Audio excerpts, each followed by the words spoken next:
ಹರಿ ಓಂ ಪ್ರಾಣಾದೇರೀಶಿತಾರಂ ಪರಮಸುಖನಿಧಿಂ ಸರ್ವದೋಷವ್ಯಪೇತಂ ಸರ್ವಾಂತಸ್ಥಂ ಸುಪೂರ್ಣಂ ಪ್ರಕೃತಿಪತಿಮಜಂ ಸರ್ವಬಾಹ್ಯಂ ಸುನಿತ್ಯಂ ಸರ್ವಜ್ಞಂ ಸರ್ವಶಕ್ತಿಂ ಸುರಮುನಿಮನುಜಾತೈಃ ಸದಾ ಸೇವ್ಯಮಾನಂ ವಿಷ್ಣುಂ ವಂದೇ ಸದಾಹಂ ಸಕಲಜಗದನಾದ್ಯಂತ ಮಾನಂದದಂ ತಂ. ಶ್ರೀ ಗುರುಭ್ಯೋ ನಮಃ.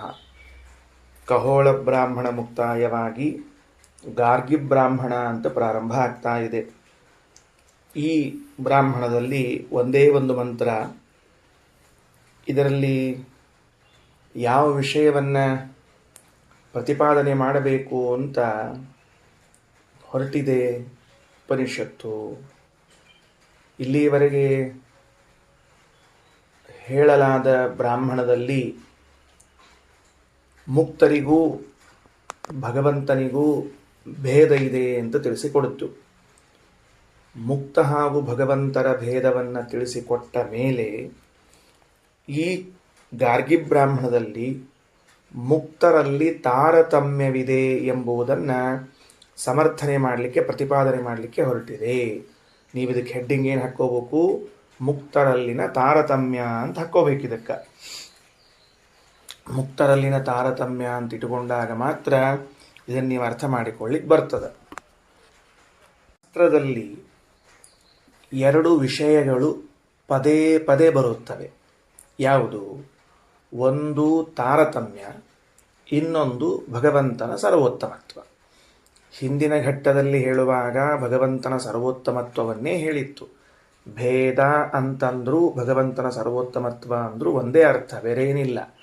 ಯಾಕೆಂದರೆ ಭಗವಂತ ಸರ್ವೋತ್ತಮನಾಗಬೇಕಾಗಿದ್ದರೆ ಭೇದವಿಲ್ಲದೆ ಹೋದರೆ ಸರ್ವೋತ್ತಮನಾಗಲು ಸಾಧ್ಯವಿಲ್ಲ ಅನ್ನುವುದನ್ನು ಹಿಂದಿನ ಪಾಠದಲ್ಲಿ ಕಲಿತಿದ್ದೇವೆ. ಇವತ್ತು ತಾರತಮ್ಯದ ಬಗ್ಗೆ ಮತ್ತೊಂದು ಹೆಜ್ಜೆ ಮುಂದಿಡೋಣ. ಏನ ಹೆಜ್ಜೆ ಮುಂದಿಡ್ತಿರೋದು? ತಾರತಮ್ಯ ಜ್ಞಾನ, ವಿಷ್ಣು ಸರ್ವೋತ್ತಮತ್ವ ಜ್ಞಾನವನ್ನು ಸಕಲ ಶಾಸ್ತ್ರಗಳು ಹೆಜ್ಜೆ ಹೆಜ್ಜೆಗೆ ಪ್ರತಿಪಾದನೆ ಮಾಡ್ತಾ ಇವೆ. ಇದರಲ್ಲಿ ಯಾವುದನ್ನು ಪ್ರಮುಖವಾಗಿ ಅಂದರೆ ಪ್ರಥಮದಲ್ಲಿ ತಿಳಿಬೇಕು, ಯಾವುದನ್ನು ಅನಂತರದಲ್ಲಿ ತಿಳಿಬೇಕು ಅಂತ ಒಂದು, ಅಥವಾ ಎರಡೂ ಬೇಕೇ ಬೇಕಾ ಅಂತ ಮತ್ತೊಂದು ಪ್ರಶ್ನೆ. ತಾರತಮ್ಯ ಜ್ಞಾನವನ್ನು ತಿಳಿಬೇಕು ಅಂತ ಯಾಕೆ ಬಿಟ್ಬೋಣಂತ, ಭಗವಂತನ ಸರ್ವೋತ್ತಮತ್ವ ಜ್ಞಾನವನ್ನಷ್ಟೇ ತಿಳ್ಕೋಣಂತ, ಅಥವಾ ವಿಷ್ಣು ಸರ್ವೋತ್ತಮತ್ವ ಜ್ಞಾನವೇ ಪ್ರಧಾನವಾಗಿರುವಾಗ ತಾರತಮ್ಯ ಜ್ಞಾನವನ್ನು ಯಾಕೆ ಹೆಜ್ಜೆ ಹೆಜ್ಜೆಗೆ ಹೇಳ್ತಿದ್ದೀರಿ? ಈ ತಾರತಮ್ಯ ಜ್ಞಾನದ ಅವಶ್ಯಕತೆ ಏನಿದೆ? ಬೇಕಾಗಿಲ್ಲ. ಈಗ ಇಲ್ಲಿ ಹೇಳ್ತಿರೋದು ಸಂಸಾರದಲ್ಲಿದ್ದವರ ತಾರತಮ್ಯದಲ್ಲೇ ಅಲ್ಲ, ಮೋಕ್ಷದಲ್ಲಿದ್ದಾಗಿನ ತಾರತಮ್ಯವನ್ನು ಹೇಳಲಿಕ್ಕೆ ಹೊರಟಾರ. ಅಂದಮೇಲೆ ಮೋಕ್ಷದಲ್ಲಿರುವಾಗಿನ ತಾರತಮ್ಯ ಏನದ ಅದನ್ನು ಕೇಳುವಂತಹ ಅವಶ್ಯಕತೆ ಏನದ? ಬೇಕಾ ತಾರತಮ್ಯ? ಬೇಕಾ ನಮಗೆ ಅಂತದ. ಈಗ ನಾವು ಇಷ್ಟು 9 ಉಪನಿಷತ್ತುಗಳು ಓದಿ 10ನೇ ಉಪನಿಷತ್ತಿಗೆ ಬಂದದ್ದರಿಂದ ತಾರತಮ್ಯದ ಬಗ್ಗೆ 10 ಬಾರಿ ವಿಷಯಗಳನ್ನು ಮಾತನಾಡಿದ್ದೇವೆ. ಇವತ್ತೂ ಮತ್ತೆ ಮಾತನಾಡುತ್ತೇವೆ, ಮುಂದೆಯೂ ಮಾತನಾಡುತ್ತೇವೆ. ಯಾಕೆ? ಉಪನಿಷತ್ತು ಅಲ್ಲಲ್ಲಿ ಪ್ರತ್ಯೇಕವಾಗಿ ತಾರತಮ್ಯವನ್ನು ಹೇಳ್ತಾ ಬರ್ತಾದೆ, ಬಿಡ್ತಿಲ್ಲ ಅದು. ಅಂದಮೇಲೆ ಆ ತಾರತಮ್ಯದ ಮಹತ್ವ ಏನು ಅಂತ ತಿಳ್ಕೋಣಂತ. ಈಗ ಎರಡೂ ಅಷ್ಟೇ ಮಹತ್ವದ್ದು. ವಿಷ್ಣು ಸರ್ವೋತ್ತಮತ್ವವು ಅಷ್ಟೇ ಮಹತ್ವದ್ದು, ತಾರತಮ್ಯವೂ ಅಷ್ಟೇ ಮಹತ್ವದ್ದಿದ್ದಾಗ ಮೊದಲು ಯಾವುದು, ಅನಂತರದಲ್ಲಿ ಯಾವುದು, ಪ್ರಮುಖ ಯಾವುದು, ಅಪ್ರಮುಖ ಯಾವುದು ಅಂತ ಪ್ರಶ್ನಿಸಿದರೆ ನಾನು ಹೀಗೆ ಉತ್ತರಿಸ್ತೇನೆ. ವಿಷ್ಣು ಸರ್ವೋತ್ತಮತ್ವ ಅಂತನ್ನೋದು ಅತ್ಯಂತ ಪ್ರಮುಖವಾದದ್ದು. ಆದರೆ ತಿಳಿದುಕೊಳ್ಳಬೇಕು ಯಾವುದನ್ನು ಮೊದಲು ಅಂತಂದರೆ ತಾರತಮ್ಯವನ್ನು ಮೊದಲು ತಿಳ್ಕೊಳ್ಬೇಕು. ತಾರತಮ್ಯವನ್ನು ಮೊದಲು ತಿಳ್ಕೊಳ್ಬೇಕು. ಅತ್ಯಂತ ಮಹತ್ವದ ಪ್ರಮೇಯ ಯಾವುದು ಅಂದರೆ ವಿಷ್ಣು ಸರ್ವೋತ್ತಮತ್ವ. ಅದ್ಯಾಕೆ ಹಂಗೆ ಹೇಳ್ತೀರಿ?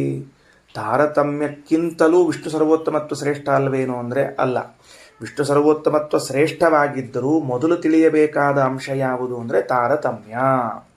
ಇಲ್ಲದೇ ಹೋದರೆ, ತಾರತಮ್ಯ ತಿಳಿಯದೇ ಹೋದರೆ ಸರ್ವೋತ್ತಮತ್ವವನ್ನು ನಿರೂಪಣೆ ಮಾಡಲಿಕ್ಕಾಗೋದಿಲ್ಲ.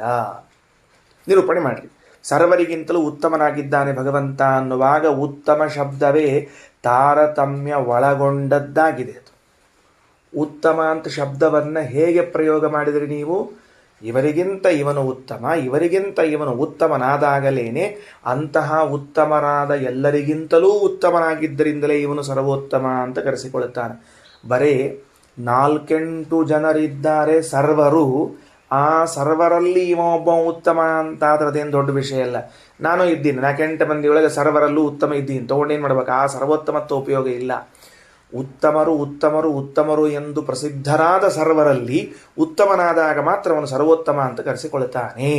ಇಲ್ಲದೇ ಇದ್ರೆ ಸರ್ವೋತ್ತಮ ಅಂತ ಕರೆಸಿಕೊಳ್ಳುವುದಿಲ್ಲ. ಹಾಗಾಗಿ ನನ್ನ ದೃಷ್ಟಿಯಲ್ಲಿ ನಾನು ಹೀಗೆ ತಿಳಿದುಕೊಂಡಿದ್ದೇನೆ, ವಿಷ್ಣು ಸರ್ವೋತ್ತಮತ್ವವು ಪ್ರಧಾನ ಪ್ರಮೇಯವಾಗಿದ್ದರೂ ಆ ಪ್ರಮೇಯದ ಜನಕ, ಪ್ರಮೇಯವನ್ನು ತಿಳಿಸಿಕೊಡುವಂತಹದ್ದು ತಾರತಮ್ಯ. ತಾರತಮ್ಯವನ್ನು ತಿಳಿದುಕೊಂಡಾಗ ಮಾತ್ರ ವಿಷ್ಣು ಸರ್ವೋತ್ತಮತ್ವ ತಿಳಿಯಲಿಕ್ಕೆ ಸಾಧ್ಯ ಆಗ್ತದೆ. ಯಾಕ ಅಂತ ಒಂದು ಪ್ರಶ್ನೆ. ಅದಕ್ಕೆ ಶ್ರೀಮದಾಚಾರ್ಯರು ಮಹಾಭಾರತ ತಾತ್ಪರ್ಯ ನಿರ್ಣಯದ 1ನೇ ಅಧ್ಯಾಯದ 78, 79 ಈ ಶ್ಲೋಕಗಳಲ್ಲಿ ಈ ತಾರತಮ್ಯದ ಬಗ್ಗೆ ಪ್ರಮಾಣವನ್ನು ಒದಗಿಸ್ತಾರೆ. ಭವಿಷ್ಯತ್ ಪರ್ವ ವಚನ ಬರೆದುಕೊಂಡು ಕುತುಕೊಂಡು ಅಭ್ಯಾಸ ಮಾಡಿದರೆ ಮಧ್ವತತ್ವಗಳ ದೃಢ ನಿರ್ಧಾರವಾಗ್ತದೆ. ಇಲ್ಲದೆ ಹೋದರೆ ಗಾಳಿಗೆ ತೂರಿದ ವಿಷಯವಾಗ್ತದೆ. ಗಟ್ಟಿ ಮಾಡಿಕೊಡ್ರಿ, ಚಂದಾಗಿ ಗಟ್ಟಿ ಮಾಡಿಕೊಡ್ರಿ. ಏನದ 1ನೇ ಅಧ್ಯಾಯದ 78, 79, 80 ಶ್ಲೋಕ ಸಂಖ್ಯಾ ಹಿಂದೆ ಮುಂದೆ ಆಗಿರಬಹುದು. ಕೆಲವು ಪುಸ್ತಕ ಕೆಲವು ಇರ್ತಾವ. ವಿಷಯ ಇಷ್ಟದ. ಏನು ವಿಷಯ ಇಷ್ಟದ? ವಿಷ್ಣುರ್ಹಿದಾತ ಮೋಕ್ಷಶ್ಚ ವಾಯುಶ್ಚ ತದನುಜ್ಞೆಯ ಅಂತ ವಾಕ್ಯ ಪ್ರಾರಂಭ ಆಗ್ತದೆ. ಏನು? ವಿಷ್ಣುರ್ಹಿದಾತ ಮೋಕ್ಷಸ್ಯ ವಾಯುಶ್ಚ ತದನುಜ್ಞೆಯ ಅಂತ ವಾಕ್ಯ ಪ್ರಾರಂಭ ಆಗ್ತದೆ. ಇಲ್ಲಿಂದ ಸಂಖ್ಯೆ ಒಳಗೆ ವ್ಯತ್ಯಾಸ ಇದ್ರೆ ನೀವು ನೋಡ್ಕೊಳ್ರಿ. ಇದು ಬಿಡ್ರಿ, ಇದ್ರ ತಳಗಿನ ಬೇಕಾಗಿದೆ ನಮಗೆ. ಇದಾದ ಕೂಡಲೇ ಮುಂದಿನ ವಾಕ್ಯ ಮೋಕ್ಷೋ ಜ್ಞಾನಂಚ ಕ್ರಮಶಃ ಮುಕ್ತಿಗೋ ಭೋಗ ಏವಚ ಉತ್ತರೇಶಾಂ ಪ್ರಸಾದೇನ ನೀಚಾನಾಂ ನಾನ್ಯಥಾ ಭವೇತ್ ಅಂತ ತಿಳಿಸಿಕೊಟ್ಟಿದ್ದಾರೆ. ಇದು ಭವಿಷ್ಯತ್ ಪರ್ವದಲ್ಲಿನ ಬಂದ ಮಾತು. ಇದರ ಅರ್ಥ ಏನು ಅಂತ ಕೇಳಿದರೆ ಒಂದು ಮಾತು ತಿಳ್ಕೊಳ್ರಿ, ಬಹಳ ಮಹತ್ವದ್ದದ.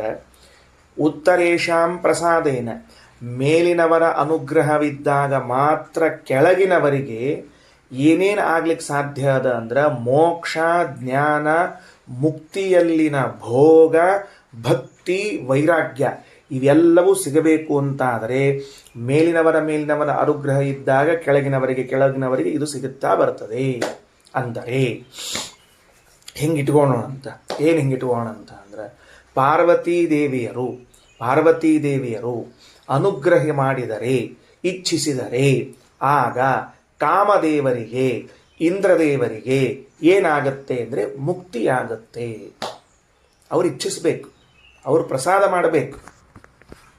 ಅದಕ್ಕೆ ಉತ್ತರೇಶಾಂ ಪ್ರಸಾದೇನ, ನೋಡ್ರಿ ಶಬ್ದ ಶ್ರೀಮದಾಚಾರ್ಯ ಕೊಟ್ಟ ಪ್ರಮಾಣದಲ್ಲಿ ಪ್ರಸಾದ, ಅನುಗ್ರಹ. ಪಾರ್ವತೀ ದೇವಿಯು ಅನುಗ್ರಹ ಮಾಡಿದರೆ ಇಂದ್ರದೇವರಿಗೆ ಮೋಕ್ಷ, ಇಂದ್ರದೇವರಿಗೆ ಜ್ಞಾನ. ಅಷ್ಟೇ ಅಲ್ರಿ, ಆತ್ಬಿಡ್ರಿ. ಜ್ಞಾನ ಮೋಕ್ಷ ತಗೊಂಡು ನಮ್ಮ ಪಾಡಿಗೆ ನಾವು ಹೋಗ್ಬಿಡ್ತೀವಿ ಅಂದ್ರೆ ಭೋಗ, ಮುಕ್ತಿಗೋ ಭೋಗ. ಶ್ರೀಮದಾಚಾರ್ಯ ಅಂತಾರೆ ಮೋಕ್ಷದಲ್ಲಿ ಇವನು ಆನಂದ ಅನುಭವಿಸುವುದು ಕೂಡ ಮೇಲಿನವರ ಇಚ್ಛೆ. ಏನ್ ಕಂಟ್ರೋಲ್, ಏನ್ ತಾರತಮ್ಯ, ಎಂಥ ಅದ್ಭುತ ತಾರತಮ್ಯ. ನಿನ್ನೆ ಕೇಳಿದ್ವಿ, ಹಿಂದಿನ ಪಾಠದಲ್ಲಿ ಕೇಳಿದ್ವಿ, ಭಗವಂತ ಇಚ್ಛಾ ಮಾಡಿದರೆ ನಮ್ಮ ಸ್ವರೂಪಾನಂದವನ್ನು ಅನುಭವಿಸ್ಲಿಕ್ಕೆ ಬರ್ತದೆ, ಅವ ಅನುಗ್ರಹ ಮಾಡಬೇಕು ಅಂತ ಭಿಕ್ಷಾಟನೆ ಅನ್ನೋ ಶಬ್ದ ಕೇಳ್ಕೊಂಡು ಬಂದಿದ್ವಿ. ಅಥ ಭಿಕ್ಷಾಚರ್ಯಾಂಚರಂತಿ, ಸ್ವಾಮಿ ಅನುಗ್ರಹ ಮಾಡಪ್ಪ ನಮ್ಮ ಸ್ವರೂಪಾನಂದ ಅನುಭವಿಸ್ತೀವಿ ಅಂತ ತಿಳ್ಕೊಂಡು ಹಿಂದಿನ ಪಾಠದಾಗ ಕೇಳಿದ್ವಿ. ಇವತ್ತಿನ ಪಾಠದಲ್ಲಿ ಕೇಳ್ತಿದ್ದೀವಿ, ಪಾರ್ವತೀ ದೇವಿಯರು ಇಚ್ಛಿಸಿದರೆ ಮಾತ್ರ ಇಂದ್ರ ಕಾಮರಿಗೆ ಮೋಕ್ಷದಲ್ಲಿ ಆನಂದದ ಅನುಭವ ಬರುತ್ತದೆ. ಮುಂದ ಅಷ್ಟೇ ಅಲ್ಲ, ಭಗವಂತನಲ್ಲಿ ಭಕ್ತಿ ಹುಟ್ಟಲಿ ಅಂತ ಇಚ್ಛಿಸಬೇಕು, ಆಗ ಭಕ್ತಿ ಹುಟ್ಟುತ್ತದೆ. ಇವರಿಗೆ ವೈರಾಗ್ಯ ಹುಟ್ಟಲಿ ಅಂತ ಮೇಲಿನವರು ಇಚ್ಛಿಸಬೇಕು, ಆಗ ಇವರಿಗೆ ವೈರಾಗ್ಯ ಹುಡುತ್ತದೆ. ಪಾರ್ವತೀ ದೇವಿ ಇಚ್ಛಾ ಮಾಡಬೇಕ್ರಿ, ಏನಂತ? ಕಾಮನಿಗೆ ವೈರಾಗ್ಯ ಹುಟ್ಟಲಿ ಜೀವನದಲ್ಲಿ ಅಂತಂದ್ರೆ ಆಗ ವೈರಾಗ್ಯ ಹುಡುತ್ತದೆ. ಏನು ತಾರತಮ್ಯ ಸಿದ್ಧಾಂತ. ನಮ್ಮ ಆಚಾರ್ಯ ಇದ್ದಿದ್ದಿಲ್ಲ ಅಂದ್ರೆ ನಾವೆಲ್ಲ ಡುಬುಕ್ ಮುಳುಗಿ ಹೋಗ್ಬಿಡ್ತೀವಿ. ನೆನಪಿಟ್ಕೊಂಡ್ಬಿಡ್ರಿ. ಮಹಾಭಾರತ ತಾತ್ಪರ್ಯದಲ್ಲಿ ಹೇಳ್ತಾರೆ, ಮೋಕ್ಷೋ ಜ್ಞಾನಂಚ ಕ್ರಮಶಃ ಮುಕ್ತಿಗೋ ಭೋಗೇವಚ ಉತ್ತರೇಶಾಂ ಪ್ರಸಾದೇನ ನೀಚಾನಾಂ ನಾನ್ಯಥಾ ಭವೇತ್. ಇದನ್ನು ನೀವು ಬದಲು ಮಾಡ್ಲಿಕ್ಕೆ ಬರೋದಿಲ್ಲ. ಇದನ್ನು ನೀವು ಬದಲು ಮಾಡ್ಲಿಕ್ಕೆ ಬರೋದಿಲ್ಲ. ಸರಿ, ಹಂಗಾರೆ ತಾರತಮ್ಯ ಹೇಳಿದ್ರಿ, ವಿಷ್ಣು ಸರ್ವೋತ್ತಮತ್ವ ಹೇಳಿದ್ದೀರಿ, ಹಿಂದಿನ ಶ್ಲೋಕದಲ್ಲಿ ಇಟ್ಕೊಳ್ರಿ. ಈಗ ಯಾವ್ದ್ಯಾವ್ದು ತಿಳ್ಕೋಬೇಕು? ತಾರತಮ್ಯಂ ತಥೋ ಜ್ಞೇಯಂ ಸರ್ವೋಚ್ಚತ್ವಂ ಹರೇಸ್ತಥಾ. ಹೆಂಗೆ ಹೇಳ್ಯಾರ ಆ ಪ್ರಮಾಣ ವಾಕ್ಯದ? ಹೆಂಗೆ ಹೇಳ್ಯಾರಂದ್ರೆ, ತಾರತಮ್ಯವನ್ನು ತಿಳ್ಕೊಳ್ರಿ, ವಿಷ್ಣು ಸರ್ವೋತ್ತಮತ್ವವನ್ನು ತಿಳ್ಕೊಳ್ರಿ, ಭಗವಂತನ ಸರ್ವೋತ್ತಮತ್ವ ತಿಳ್ಕೊಳ್ರಿ. ಇಲ್ಲೇನು ಇದೇ ಹಿಂಗೆ ಅಂತ ಹೇಳಿಲ್ಲ. ಪ್ರಮಾಣ ವಚನದಲ್ಲಿ ತಿಳಿದುಕೊಳ್ಳಿಕ್ಕೆ ಹೇಳುವಾಗ ಮೊದಲು ಹೇಳಿದ್ದು ತಾರತಮ್ಯ, ಅನಂತರದಲ್ಲಿ ಹೇಳಿದ್ದು ಸರ್ವೋತ್ತಮತ್ವ. ಹೆಂಗದ ಶ್ಲೋಕ? ತಾರತಮ್ಯಂ ತಥೋ ಜ್ಞೇಯಂ ಸರ್ವೋಚ್ಚತ್ವಂ ಹರೇಸ್ತಥ. ತಾರತಮ್ಯವನ್ನು ತಿಳ್ಕೊಳ್ಬೇಕು, ವಿಷ್ಣು ಸರ್ವೋತ್ತಮತ್ವವನ್ನು ತಿಳ್ಕೊಳ್ಬೇಕು ಅಂತ ಇಷ್ಟ ನಿರೂಪಣೆ ಮಾಡಿದ ಪ್ರಮಾಣ ವಾಕ್ಯ. ಅದು ಪ್ರಥಮ ದ್ವಿತೀಯ ಅಂತೇನು ಹೇಳಿಲ್ಲ. ಆದರೆ ಹೇಳುವಾಗ ಹೆಂಗೆ ಹೇಳಿದಂದ್ರೆ, ತಾರತಮ್ಯವನ್ನು ತಿಳ್ಕೊಳ್ರಿ, ವಿಷ್ಣು ಸರ್ವೋತ್ತಮತ್ವವನ್ನು ತಿಳ್ಕೊಳ್ರಿ ಅಂತ ಹೇಳಿದ. ಯಾಕೆ ಹಿಂಗೆ ಹೇಳಿ ಬರ್ತಿತ್ತಿಲ್ಲೋ? ಸರ್ವೋಚ್ಚತ್ವಂ ತಥೋ ಜ್ಞೇಯಂ ತಾರತಮ್ಯಂ ಅಂತ ಹೇಳಿ ಬರ್ತಿತ್ತೋ ಇಲ್ಲೋ? ಹಂಗೆ ಹೇಳಲಿಲ್ಲ. ಯಾಕಂದರೆ ಅವ್ರಿಗೇನು ವೇದವ್ಯಾಸ ದೇವರು ಭವಿಷ್ಯತ್ ಪರ್ವ ಬರೆದವರು, ಅವ್ರಿಗೇನು ಹಿಂಗೆ ಬರ್ಲಿಕ್ಕೆ ಬರಂಗಿಲ್ಲ ಅಂತಲ್ಲ. ಹಾಗಾದರೆ ಯಾವ ರೀತಿ ಹೇಳಿದ? ತಾರತಮ್ಯಂ ತಥೋ ಜ್ಞೇಯಂ. ಅವರೆಲ್ಲರ ಪ್ರಸಾದವಾದಾಗ ನಮಗೆಲ್ಲ ಮೋಕ್ಷ, ನಮಗೆಲ್ಲ ಜ್ಞಾನ, ಮುಕ್ತಿಯಲ್ಲಿ ಭೋಗ, ಭಕ್ತಿ, ವೈರಾಗ್ಯಗಳು ಹುಟ್ಟಬೇಕು ಅಂತ ಆದರೆ ಅವರ ಪ್ರಸಾದ ಆಗಬೇಕು. ಪ್ರಸಾದ ಆಗಬೇಕಾದ್ರೆ ತಾರತಮ್ಯವನ್ನು ತಿಳಿಯಲೇಬೇಕು. ಏತದ್ವಿನಾ ನ ಕಸ್ಯಾಪಿ ವಿಮುಕ್ತಿ ಸ್ಯಾತ್ ಕಥಂಚನ ಆಚಾರ ಅಂತಾರೆ. ಇದು ಇಲ್ಲದೆ ನಿಮಗೆ ಮೋಕ್ಷವಿಲ್ಲ, ತಾರತಮ್ಯ ಜ್ಞಾನ ಇಲ್ಲದೆ ಮೋಕ್ಷವಿಲ್ಲ ಎಂಬುದಾಗಿ ಭವಿಷ್ಯತ್ ಪರ್ವದ ವಚನವನ್ನು ಹೇಳ್ಯಾರ. ಇವತ್ತು ತಾರತಮ್ಯದಲ್ಲಿನ ಹೊಸ ಹೆಜ್ಜೆ ಯಾವುದಾಯಿತು ಅಂದರೆ, ಉತ್ತಮರ ಪ್ರಸಾದದಿಂದ ನೀಚರಿಗೆ ಅಂದರೆ ಕೆಳಗಿನಲ್ಲಿ ಇದ್ದವರಿಗೆ ಸಂಸಾರದಲ್ಲಿ ವಿರಕ್ತಿ ಬರುತ್ತದೆ, ಭಗವಂತನಲ್ಲಿ ಭಕ್ತಿ ಬರುತ್ತದೆ, ಅಪರೋಕ್ಷ ಜ್ಞಾನವಾಗ್ತದೆ, ಮೋಕ್ಷ ಸಿಗುತ್ತದೆ, ಮುಕ್ತಿಯಲ್ಲಿನ ಆನಂದ ಅವರ ಪ್ರಸಾದದ ಅಧೀನ. ಇಂತಹ ಶುದ್ಧ ತತ್ವಜ್ಞಾನ ಶ್ರೀಮದಾಚಾರ್ಯ ಸಿದ್ಧಾಂತದಲ್ಲಿ. ಅದು ಹೆಂಗೆ ಹೇಳ್ತೀರಿ? ಬರ್ರಿ, ಈ ಗಾರ್ಗಿ ಬ್ರಾಹ್ಮಣವನ್ನು ಓದ್ರಿ, ನಿಮಗೆ ಅರ್ಥ ಆಗ್ತದ. ಇಲ್ಲದೆ ಇದ್ರೆ ಗಾರ್ಗಿ ಬ್ರಾಹ್ಮಣ ಅರ್ಥ ಆಗಂಗಿಲ್ಲ. ಏನಂತಾರ ಮಂತ್ರಾಲಯ ಸ್ವಾಮಿಗಳವರು? ಏನಂತಾರ ಇದಕ್ಕೆ ವ್ಯಾಖ್ಯಾನ ಬರೀ ಕಾಲಕ್ಕೆ? ಪೂರ್ವತ್ರ, ನಾನು ಮಂತ್ರಾಲಯ ಸ್ವಾಮಿಗಳವರದ್ದು ಅಂತ ಹೇಳಿ ಓದ್ಲಿಕ್ಕತ್ತೀನಿ. ಪೂರ್ವತ್ರ ಮುಕ್ತೇಶಯೋ ಭೇದ ಜ್ಞಾಪನಾಯ. ಹಿಂದಿನ ಬ್ರಾಹ್ಮಣದಲ್ಲಿ ಮುಕ್ತರಿಗೂ ಜೀವನಿಗೂ ಕೂಡ ಭೇದ ಜ್ಞಾಪನವನ್ನು ಮಾಡುವುದಕ್ಕಾಗಿ, ಮುಕ್ತರಿಗೂ ಭೇದರಿಗೂ ಕೂಡ ಮುಕ್ತರಿಗೂ ಈಶರಿಗೂ ಭೇದ ಜ್ಞಾಪನವನ್ನು ಮಾಡುವುದಕ್ಕಾಗಿ ಅನೇಕ ವೈಲಕ್ಷಣ್ಯಗಳನ್ನು ಹೇಳಿದ್ದಾರೆ. ಅತ್ರ ಇಲ್ಲಿ ಈ ಬ್ರಾಹ್ಮಣದಲ್ಲಿ ಮುಕ್ತಾನಾಂ ತಾರತಮ್ಯಂ ಉಚ್ಯತೆ, ಮುಕ್ತರ ತಾರತಮ್ಯವನ್ನು ಹೇಳಲಾಗುತ್ತದೆ. ಸಂಸಾರದಲ್ಲಿದ್ದವರದಲ್ಲ, ಮುಕ್ತರಾದವರ ತಾರತಮ್ಯವನ್ನು ಹೇಳಲಾಗ್ತದ. ಇಷ್ಟನ್ನು ಗಮನಿಸ್ರಿ. ಖಗೋಳ ಪ್ರಶ್ನೆಯಾದ ಮೇಲೆ ಗಾರ್ಗಿ ವಾಚಕ್ನವಿ ಎನ್ನುವರು ಪ್ರಶ್ನೆಯನ್ನು ಮಾಡ್ತಾ ಇದ್ದಾರೆ. ಗಾರ್ಗಿ ವಾಚಕ್ನವಿ ಅಂದರೆ ಯಾರು ಅಂತ ಕೇಳಿದರೆ ಅದಕ್ಕೆ ಹೇಳ್ತಾರೆ, ವಚಕ್ನುವಿನ ಮಗಳಾಗಿರುವಂಥವಳು ವಾಚಕ್ನವಿ ಅಂತ ಹೆಸರವಳದ್ದು. ಏನು ಹೆಸರು? ವಚಕ್ನವಿ. ಶಬ್ದ ನೆನ್ಪಿಟ್ಟುಕೊಳ್ರಿ. ವಚಕ್ನವಿ ವಚಕ್ನವಿ ಅಲ್ಲ, ವಚಕ್ನುವಿನ ಮಗಳಾದವಳು ವಾಚಕ್ನವಿ. ಆ ಋಷಿ ಹೆಸರೇನು? ವಚಕ್ನು ಅಂತ ಋಷಿ ಹೆಸರು. ಆ ವಚಕ್ನುವಿನ ಮಗಳಾದ ವಾಚಕ್ನವಿಯು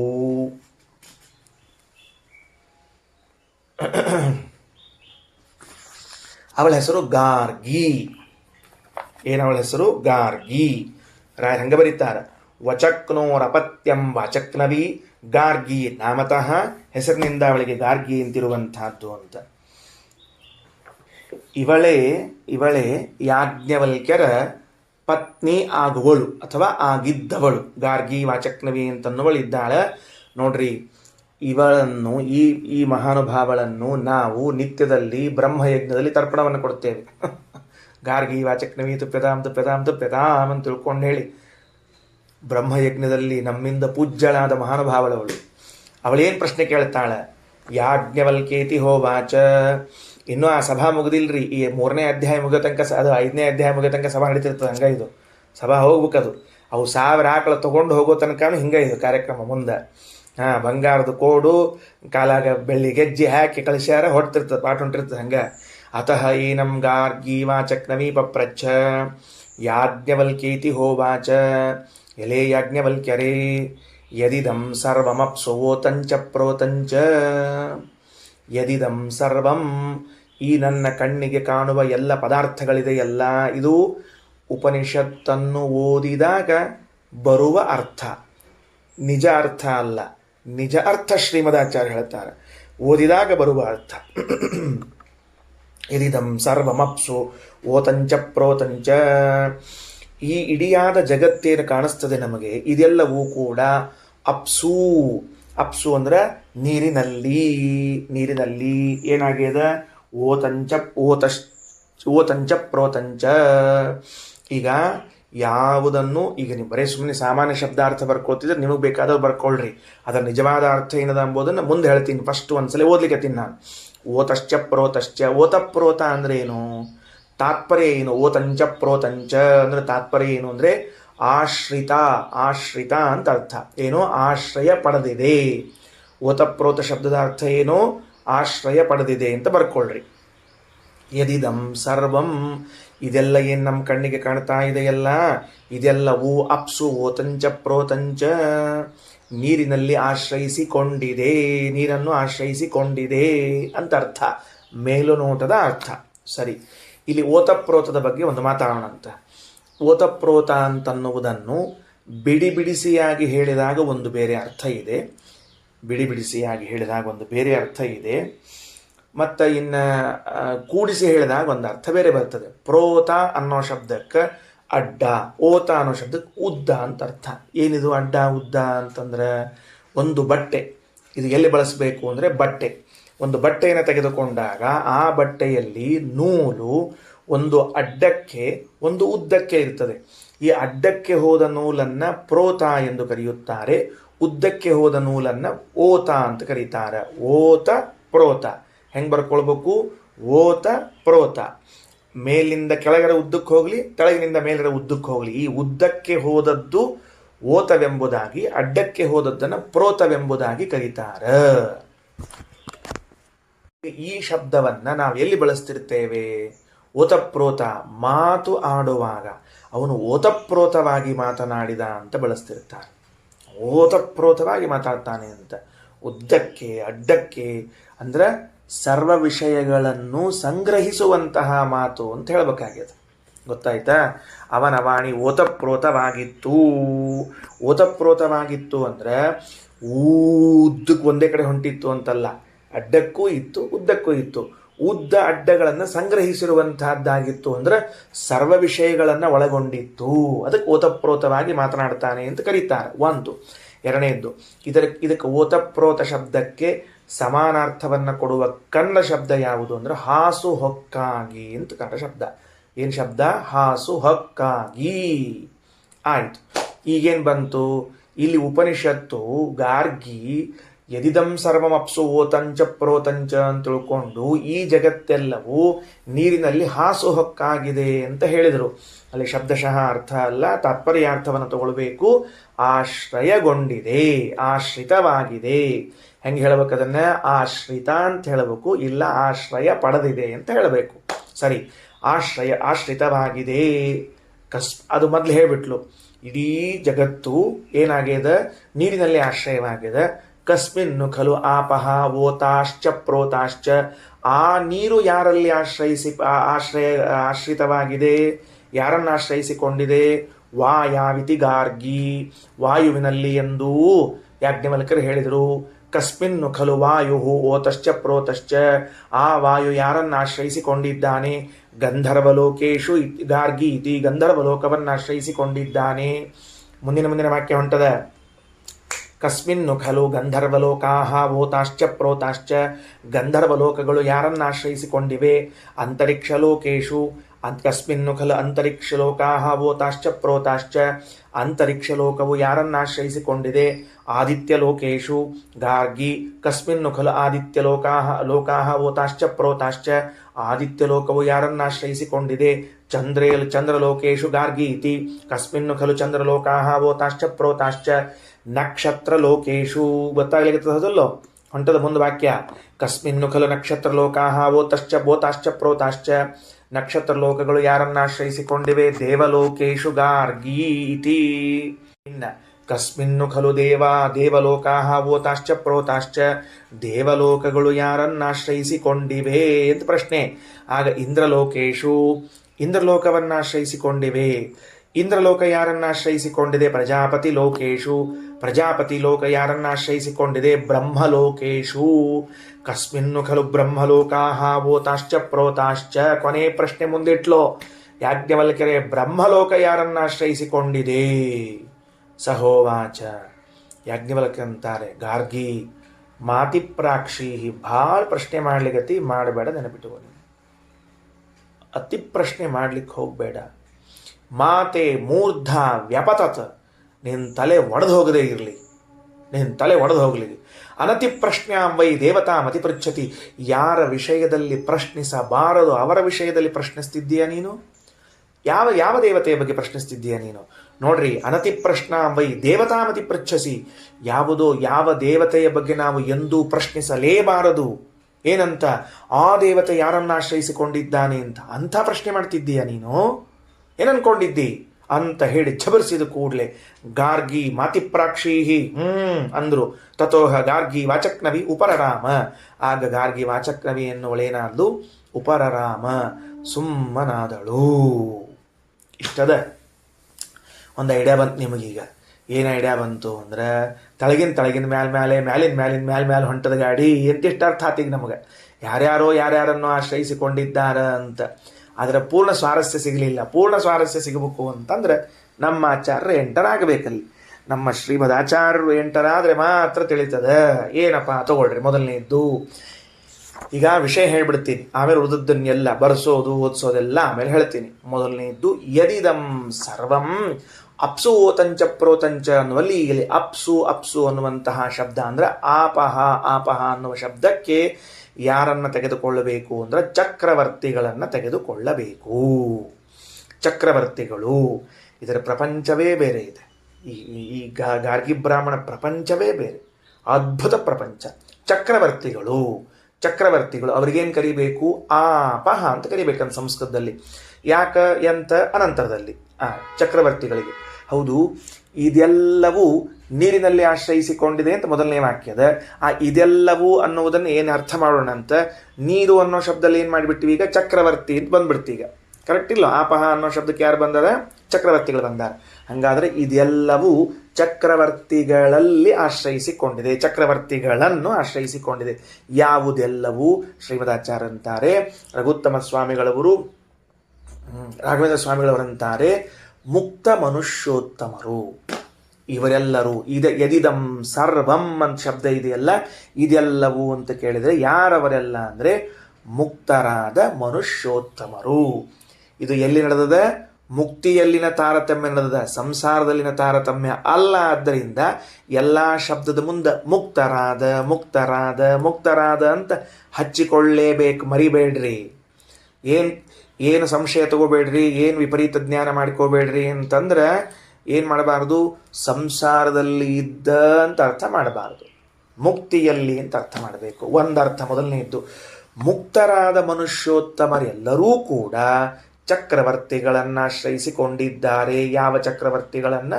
ಮುಕ್ತರಾದ ಚಕ್ರವರ್ತಿಗಳನ್ನು ಆಶ್ರಯಿಸಿಕೊಂಡಿದ್ದಾರೆ. ತಾರತಮ್ಯ ಶುರುವಾಯ್ತು ಈಗ. ಯಾಕೆ?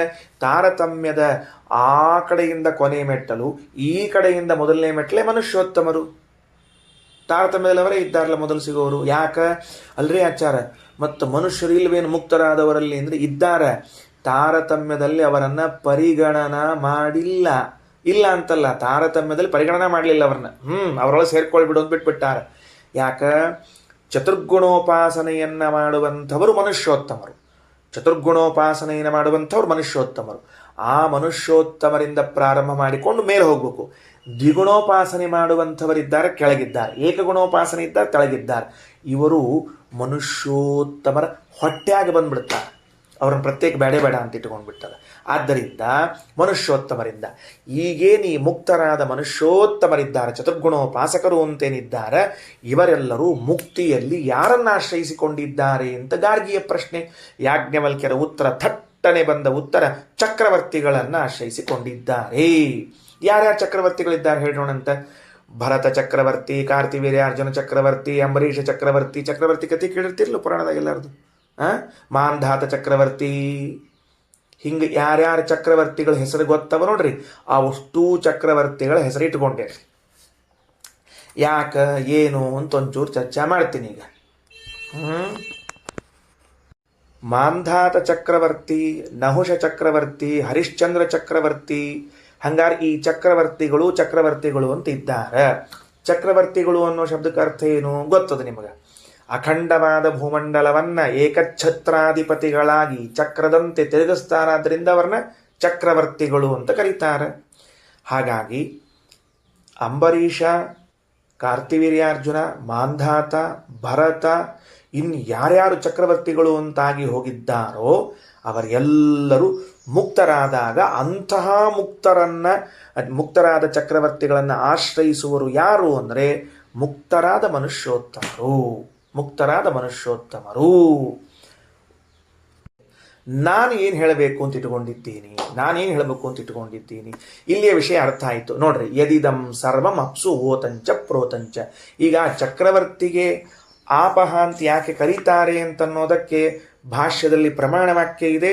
ಪ್ರಮಾಣ ವಾಕ್ಯವನ್ನು ಓದಿದಾಗ ಆಪಹ ಎನ್ನುವ ಹೆಸರು ಎಷ್ಟು ಸಾರ್ಥಕ ಚಕ್ರವರ್ತಿಗಳಿಗೆ ಅಂತ ತಿಳಿದು ಬರ್ತದೆ. ಅದನ್ನು ನೋಡಂತ. ಸರಿ, ಈಗ ನನಗೆ ಹೇಳಬೇಕಾದದ್ದೇನಾಯಿತು ಅಂತಂದರೆ, ಬೃಹದಾರಣ್ಯಕ ಉಪನಿಷತ್ತಿನಲ್ಲಿ ಮಾತ್ರ ನಮಗೆ ದೊರೆಯುವಂತಹ ಒಂದು ಮಟೀರಿಯಲ್, ಒಂದು ವಿಷಯ, ಒಂದು ಪ್ರಮೇಯ ಏನು ಅಂತಂದರೆ, ಮನುಷ್ಯೋತ್ತಮರೆಲ್ಲರೂ ಕೂಡ ಮುಕ್ತರಾದಾಗ ಚಕ್ರವರ್ತಿಗಳನ್ನು ಆಶ್ರಯಿಸಿಕೊಂಡಿದ್ದಾರೆ ಅಂತನ್ನುವಂತಹ ವಿಷಯ ಸಿಗುತ್ತದೆ. ಹಂಗೆ ಜನರಲ್ ಆಗಿ ಹೇಳೋದು ಬೇರೆ. ಕೆಳಗಿನವ್ರು ಮೇಲಿನವ್ರು ಆಶ್ರಯಿಸಿಕೊಂಡಿದ್ದಾರೆ, ಮೇಲಿನವ್ರು ಇನ್ನೂ ಮೇಲಿನವ್ರು ಆಶ್ರಯಿಸಿಕೊಂಡಿದ್ದಾರೆ ಅಂತ ಸರ್ವನಾಮ ಶಬ್ದದಲ್ಲಿ ಹೇಳುವುದಲ್ಲ. ಸರ್ವನಾಮ ಶಬ್ದದಲ್ಲಿ ಹೇಳಬೇಡ್ರಿ. ಎಲ್ಲಿ ಹೇಳಬೇಕು? ಹಿಂಗೆ ಹೇಳ್ರಿ, ಮನುಷ್ಯೋತ್ತಮರು ಚಕ್ರವರ್ತಿಗಳನ್ನು ಆಶ್ರಯಿಸಿಕೊಂಡಿದ್ದಾರೆ ಮುಕ್ತಿಯಲ್ಲಿ ಅಂತ ಹೇಳಿ ಚಂದಾಗಿ. ಅದರಿಂದ ಏನು ಲಾಭ ಸಿಕ್ತು ನಮಗೆ? ಏನು ಲಾಭ ಆಯಿತು ಅಂತಂದರೆ, ನಾನು ತಿಳಿದುಕೊಂಡಂತೆ ಶ್ರೀಮದ್ ಭಾಗವತವನ್ನು ಓದ್ತಾ ಇದ್ದೀವಿ.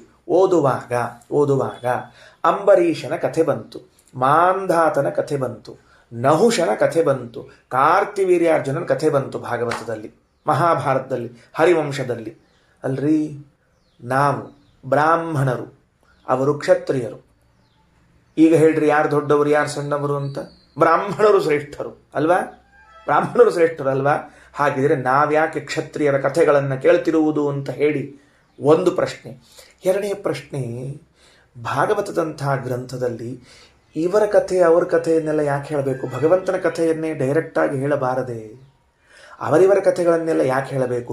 ಇಲ್ಲಿಲ್ಲ ಗೊತ್ತು ನಮಗೆ. ಅದು ಯಾಕೆ ಹೇಳಬೇಕು ಅಂತಂದರೆ, ನೀವೇನು ಪುರಾಣ ಕೇಳ್ತಿದ್ದೀರಿ, ನೀವೆಲ್ಲೋ ಮನುಷ್ಯೋತ್ತಮರಲ್ಲಿ, ಮನುಷ್ಯ ಮಧ್ಯರಲ್ಲಿ, ಮನುಷ್ಯಾಧಮರಲ್ಲಿ ಬರ್ತೀರೇನೋ ಗೊತ್ತಿಲ್ಲ. ಯಾಕೆಂದರೆ ಮೋಕ್ಷಯೋಗ್ಯರಾದ ಸಾತ್ವಿಕರಾದ ಜೀವರುಗಳು ಯಾರು ಬರ್ತಾರೆ ಅವರೆಲ್ಲ ಪುರಾಣ ಕೇಳುವಂಥವ್ರು. ಅವರೆಲ್ಲ ಯಾರ ಕಥೆ ಕೇಳ್ತಿದ್ದಾರಂದ್ರೆ, ತಾವು ಮುಕ್ತರಾದಾಗ ಯಾವ ಚಕ್ರವರ್ತಿಗಳ ಆಶ್ರಯವನ್ನು ಪಡೆಯಬೇಕಾಗಿದೆಯೋ ಅವರ ಕಥೆಗಳನ್ನು ಕೇಳುತ್ತಿದ್ದಾರೆ ಭಾಗವತ, ಮಹಾಭಾರತ, ರಾಮಾಯಣಗಳಲ್ಲಿ. ಹೊರತಾಗಿ ಸಮಯವನ್ನು ವ್ಯರ್ಥ ಮಾಡಲಿಕ್ಕೆ ಕಥೆಗಳನ್ನು ಕೇಳ್ತಿಲ್ಲ ಅವರೆಲ್ಲ.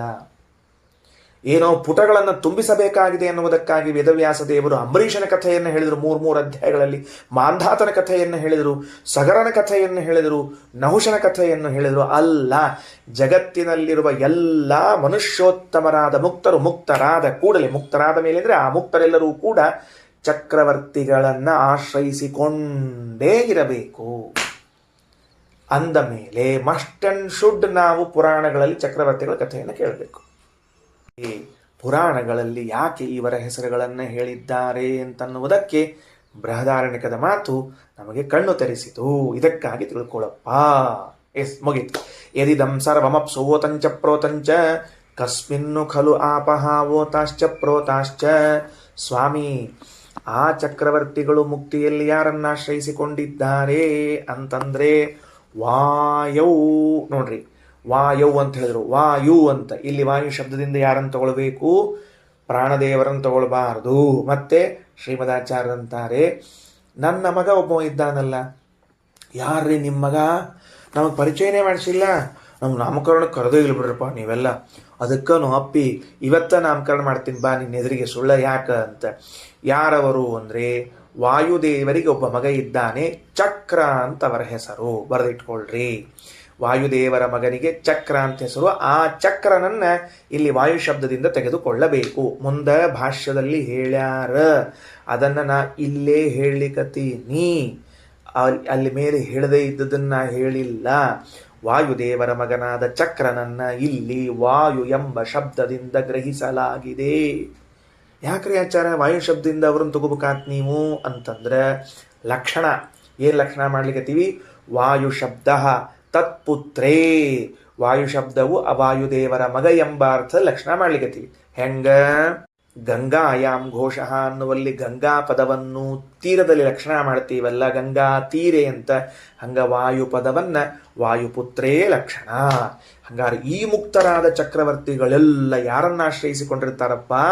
ವಾಯುದೇವರ ಮಗನಾದ ಚಕ್ರನನ್ನ ಆಶ್ರಯಿಸಿಕೊಂಡಿರ್ತಾರೆ.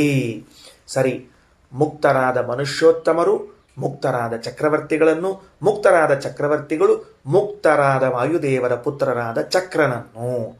ಆ ಮುಕ್ತನಾದ ವಾಯುಪುತ್ರನಾದ ಚಕ್ರನು ಯಾರನ್ನ ಆಶ್ರಯಿಸಿಕೊಂಡಿದ್ದಾನೆ ಅಂತಂದ್ರೆ ಗಂಧರ್ವನನ್ನು. ಯಾರವರು ಗಂಧರ್ವ? ನೋಡ್ರಿ ಶಬ್ದ ವಾಯು ಕಸ್ಮಿನ್ನು ಖಲು ಓತಶ್ಚ ಪ್ರೋತಶ್ಚ ಗಂಧರ್ವಲೋಕೇಶು ಅಂತದ ಗಂಧರ್ವಲೋಕ ಅಂತ. ಇಲ್ಲಿಯೂ ಆ ಗಂಧರ್ವ ಶಬ್ದದಿಂದ ಯಾರನ್ನು ತಗೋಬೇಕು? ಗಂಧರ್ವ ಲೋಕಗಳನ್ನು ತಗೊಳ್ಳೋ ಹಂಗಿಲ್ಲ ಇಲ್ಲಿ. ಮತ್ತೆ ಅದು ಯಾಕೆ ತಗೋಬಾರ್ದು ಅಂತ ಶ್ರೀಮದಾಚಾರ್ಯ ಚರ್ಚೆ ಮಾಡ್ತಾರೆ, ನಾನು ಆಮೇಲೆ ಹೇಳ್ತೀನಿ ಮುಂದೆ. ಗಂಧರ್ವ ಲೋಕ, ಗಂಧರ್ವ ಯಾರು ಅಂದರೆ ಮತ್ತೆ ಮುಕ್ತಸ್ತು ಮರುತ್ ಗಂಧರ್ವ ನಾಮವಾನ್ ಸುತೋಹೋ ವಾಯೋಹೋ ತತ್ಸುಖಾನಂಚ. ಬಹಳ ಅದ್ಭುತ ಇದೆ. ಇವ ಇನ್ನೊಬ್ಬ ವಾಯುದೇವರ ಮಗ. ಯಾರ ಮಗ ಇವ? ಇನ್ನೊಬ್ಬರ ಮಗ. ಬರೋಬ್ಬರಿ ಬರ್ಕೋತಿರ್ಲಿ ಈಗ ಏನಂತ ಹೇಳಿ. ಗಂಧರ್ವ ಅಂತನ್ನೋ ಶಬ್ದವು ವಾಯುದೇವರ ಮತ್ತೊಬ್ಬನಿಗೆ ಮಗನಿಗೆ ಹೆಸರಿದೆ. ವಾಯುದೇವರ ಇಬ್ಬರ ಮಕ್ಕಳಿಗೆ ಹೆಸರು ಚಕ್ರ, ಗಂಧರ್ವ ಅಂತ ಇಬ್ಬರ ಹೆಸರು. ವಾಯುದೇವರು ಎಷ್ಟು ಗಂಭೀರವಾಗಿ ಗುಪ್ತವಾಗಿ ತಮ್ಮ ಮಕ್ಕಳಿಗೆ ಹೆಸರಿಟ್ಬಿಟ್ಟಾರ ನೋಡ್ರಿ. ಒಬ್ಬ ಚಕ್ರ ಅಂತ ಹೆಸರು, ಇನ್ನೊಬ್ಬ ಗಂಧರ್ವ ಅಂತ ಹೆಸರು. ಮುಂದೆ ಮುಗಿತೇನು ಅಂತಂದ್ರೆ ಆ ಗಂಧರ್ವ ಲೋಕವು ಅಂತರಿಕ್ಷವನ್ನ ಆಶ್ರಯಿಸಿಕೊಂಡಿದೆ. ಅಂದ್ರೆ ಯಾರು ಅಂತಂದ್ರೆ ಅಂತರಿಕ್ಷ ಅಂತನ್ನುವನು ಕೂಡ ವಾಯುದೇವರ ಮಗನೇ ಆಗಿದ್ದಾನೆ. ಮತ್ತೊಬ್ಬ ಮಾವ. ಓ ಗುಡ್ ಬಾಯ್, ಭಾರಿ ಆತೀಗ, ಭಾರಿ ಆತ. ಅಂತರಿಕ್ಷ ಅಂತ ವಾಯುದೇವರ ಮತ್ತೊಬ್ಬನ ಮಗನ ಹೆಸರು.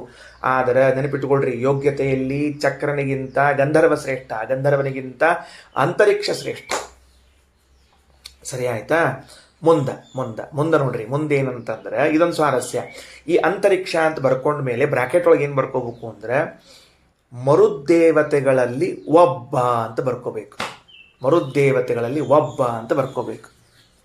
ಅಂದ್ರೆ ಆ 49 ಮಂದಿ ಮರುದ್ದೇವತೆಗಳನ್ನೇನು ಹೇಳ್ತಿರ್ತಾರಲ್ಲ, ಅದರಲ್ಲಿ ವಾಯುದೇವರ ಮಗನಾದವನು ಒಬ್ಬನಿದ್ದಾನೆ. ಅವನ ಹೆಸರು ಏನು ಅಂತ ಕೇಳಿದರೆ ಅಂತರಿಕ್ಷ ಅಂತ ಹೆಸರು.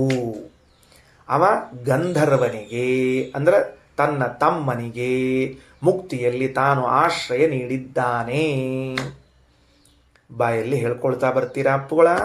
ಎಲ್ಲರೂ ಎಷ್ಟು ಚಂದ ಹೇಳ್ತೀರಿ ನೋಡ್ರಿ. ಈಗ ನಾನು ಹೇಳ್ತೀನಿ ನೋಡ್ರಿ. ಈಗ ಮನುಷ್ಯೋತ್ತಮರು ಮುಕ್ತರು, ಅವರು ಚಕ್ರವರ್ತಿ ಮುಕ್ತರನ್ನು ಆಶ್ರಯಿಸಿಕೊಂಡಿದ್ದಾರೆ. ಶಬ್ದ ಹಿಂಗೆ ತಿಳಿಯಂಗಿಲ್ಲದಲ್ಲೋ. ಮುಕ್ತರಾದ ಮನುಷ್ಯೋತ್ತಮರು ಹಿಂಗೆ ಹೇಳ್ರಿ. ಮುಕ್ತರಾದ ಮನುಷ್ಯೋತ್ತಮರು ಮುಕ್ತರಾದ ಚಕ್ರವರ್ತಿಗಳನ್ನು ಆಶ್ರಯಿಸಿಕೊಂಡಿದ್ದಾರೆ. ಮುಕ್ತರಾದ ಚಕ್ರವರ್ತಿಗಳು ಮುಕ್ತರಾದ ಚಕ್ರನಾಮಕ ವಾಯುಪುತ್ರನನ್ನು ಆಶ್ರಯಿಸಿಕೊಂಡಿದ್ದಾರೆ. ಆ ಮುಕ್ತನಾದ ವಾಯುಪುತ್ರನಾದ ಚಕ್ರ ಮುಕ್ತನಾದ ತನ್ನ ಅಣ್ಣನಾದ ವಾಯುಪುತ್ರನಾದ ಗಂಧರ್ವನನ್ನು ಆಶ್ರಯಿಸಿಕೊಂಡಿದ್ದಾನೆ. ಆ ಗಂಧರ್ವನು ಮುಕ್ತನಾದ ತನ್ನ ಅಣ್ಣನಾದ ವಾಯುಪುತ್ರನಾದ ಮರುದ್ದೇವತೆಯಲ್ಲಿ ಒಬ್ಬನಾದ ಅಂತರಿಕ್ಷನನ್ನು ಆಶ್ರಯಿಸಿಕೊಂಡಿದ್ದಾನೆ.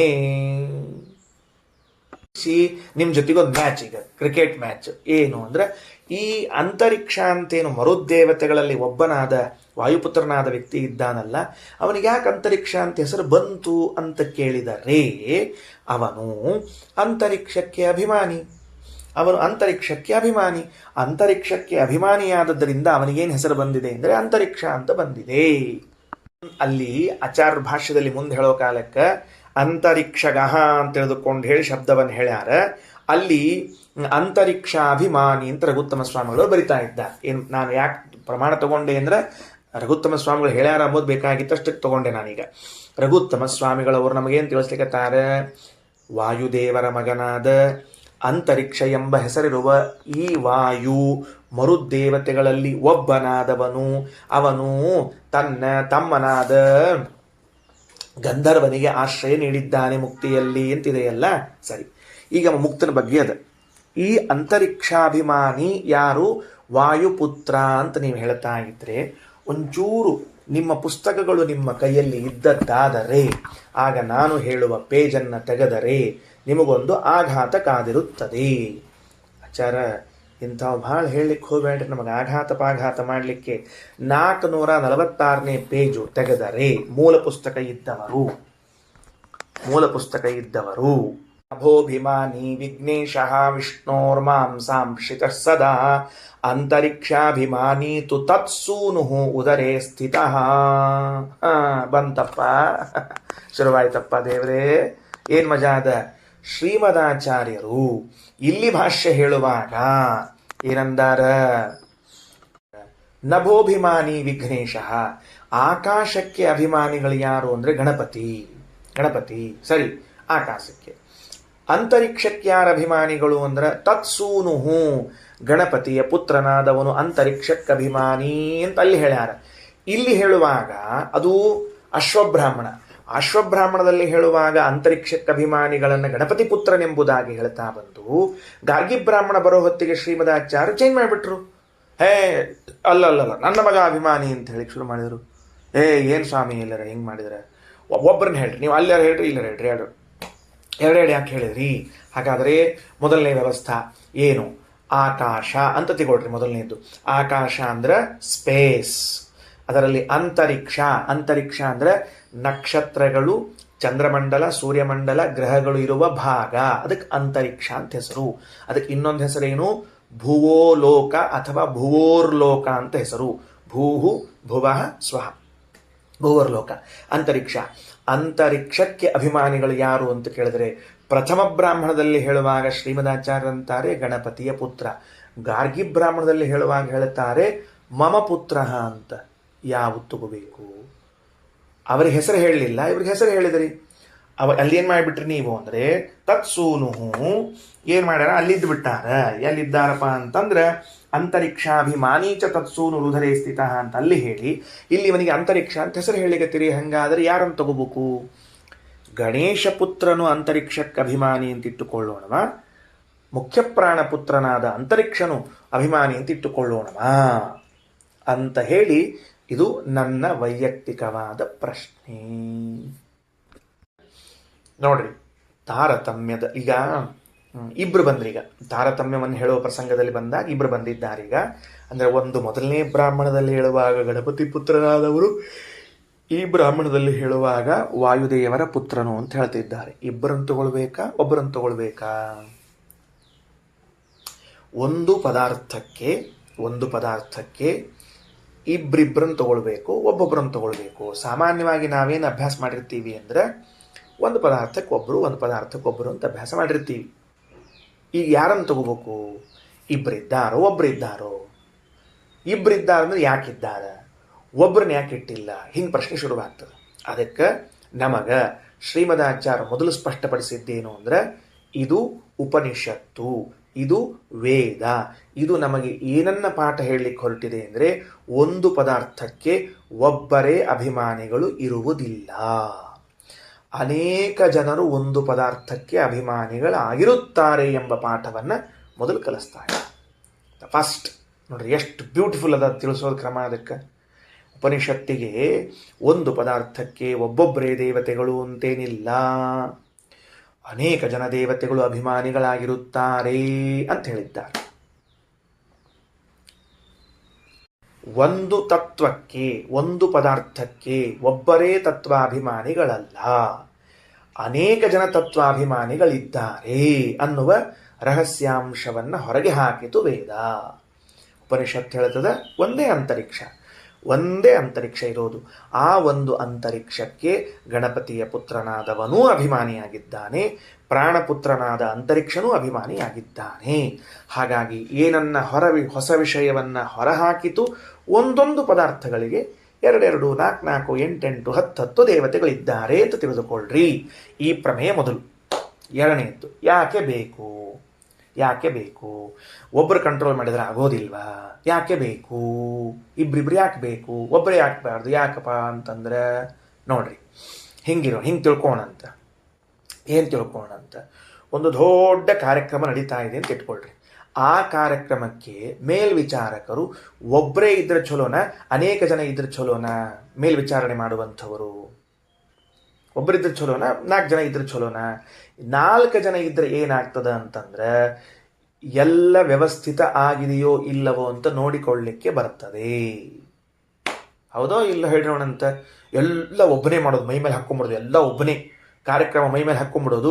ಅಡುಗೆನೂ ನಾನೇ ಮಾಡ್ತೀನಿ, ಬಡಿಸೋದು ನಾನೇ ಬಡಿಸ್ತೀನಿ, ಎಲಿನೂ ನಾನೇ ಹಾಕ್ತೀನಿ, ಗ್ವಾಮಾನು ನಾನೇ ಹಚ್ತೀನಿ. ಏನು ಹಿಂಗಂದ್ರೆ ಆಗೋದಿಲ್ಲ. ಅಂದಮೇಲೆ ಒಂದು ಕಾರ್ಯಕ್ರಮ ಅಂತಿದ್ದಾಗ 4 ಜನ ಜವಾಬ್ದಾರಿಯನ್ನು ಹಂಚಿಕೊಂಡರೆ ಆಗ ಆ ವಸ್ತು, ಆ ಕೆಲಸವು ಅತ್ಯಂತ ಸುಯೋಜಿತವಾಗಿ ಆಗುತ್ತದೆ, ಯಶಸ್ವಿಯಾಗುತ್ತದೆ. ಹಾಗಾದರೆ ಒಂದೊಂದು ಪದಾರ್ಥಗಳಿಗೆ 4 8 10 ತತ್ವಾಭಿಮಾನಿಗಳನ್ನು, ದೇವತೆಗಳನ್ನು ಇಟ್ಟದ್ದು ಯಾಕೆ ಅಂತ ಕೇಳಿದರೆ ಆ ತತ್ವವನ್ನು ವ್ಯವಸ್ಥಿತವಾಗಿ ನಿರ್ವಹಣೆ ಮಾಡಬೇಕು ಅನ್ನುವುದಕ್ಕಾಗಿ ಇಟ್ಟಿದ್ದಾರೆ. ಒಂದು. ಎರಡನೇದ್ದು, ಹೌದ್ರಿ ಆಚಾರ, ನೀವೇನೋ ವ್ಯವಸ್ಥಿತವಾಗಿ ನಿರ್ವಹಣೆ ಅಂತ ಹೇಳಿಕತ್ತೀರಿ, ಈಗ ಅದರೊಳಗೂ ತಾರತಮ್ಯ ಇರ್ತಲ್ಲ, ಕೆಳಗಿನವರು ಮೇಲಿನವರು ತೆಳಗಿನವರು ಅಂತ ಹಿಂಗಿರ್ತದೆ, ಇಲ್ಲೋ ಇದ್ದೇ ಇರ್ತದೆ. ಮತ್ತು ಹಂಗಾರೆ ತೆಳಗಿನವರು ಮೇಲಿನವರು ತೆಳಗಿನವರು ಅಂತ ಇದ್ದಾಗ ತೆಳಗಿನವು ಒಂದು ಮಾಡೋಣ, ಮೇಲಿನವು ಮತ್ತೊಂದು ಮಾಡೋಣ.